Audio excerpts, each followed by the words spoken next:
Halo Sobat Rakyat, kita kembali lagi di Rakyat Update, kanal yang menyuarakan kepentingan rakyat dan menguliti fakta yang sering tersembunyi. Hari ini, kita bahas kabar panas dari Subang, Jawa Barat.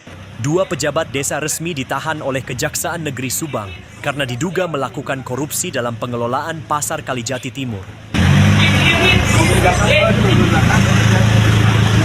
Para tersangka adalah AA, Kepala Desa Kalijati Timur, usia 57 tahun S, Direktur BUMDes Makmur Lestari, usia 52 tahun.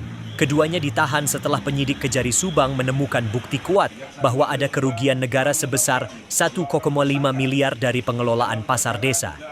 Lalu, bagaimana bisa uang rakyat sebesar itu hilang?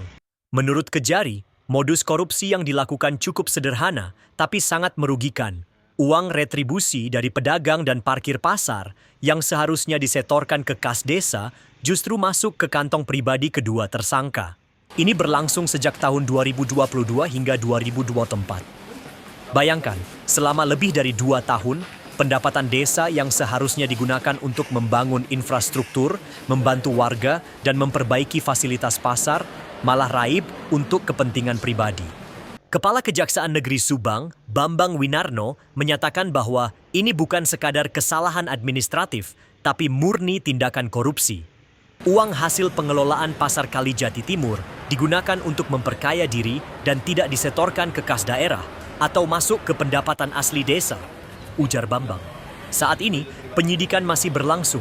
Kejari juga menyebut tidak menutup kemungkinan akan ada tersangka lain. Artinya, kemungkinan ada jaringan atau keterlibatan oknum lain dalam kasus ini.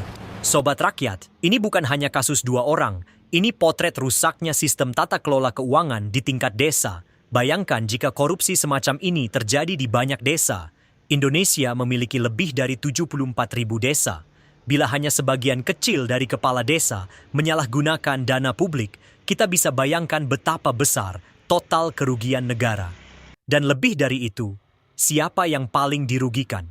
Rakyat kecil, para pedagang pasar, warga desa, anak-anak yang harusnya dapat sekolah yang layak, jalan desa yang seharusnya diperbaiki, semua jadi korban ketamakan pejabat lokal. Di sisi lain, kita patut mengapresiasi langkah Kejari Subang. Mereka bergerak cepat, menangkap, dan menahan para tersangka. Tapi pekerjaan belum selesai. Transparansi dan pengawasan di tingkat desa harus diperkuat. Sobat Rakyat, pertanyaannya, bagaimana pengawasan terhadap dana desa bisa lebih kuat? Apakah masyarakat cukup dilibatkan dalam memantau keuangan desanya? Dan yang terpenting, apakah ada efek jera bagi para pelaku korupsi seperti ini? Tulis pendapat kalian di kolom komentar. Apakah kamu punya cerita tentang korupsi di desamu? Atau tentang pejabat yang menyalahgunakan kekuasaan?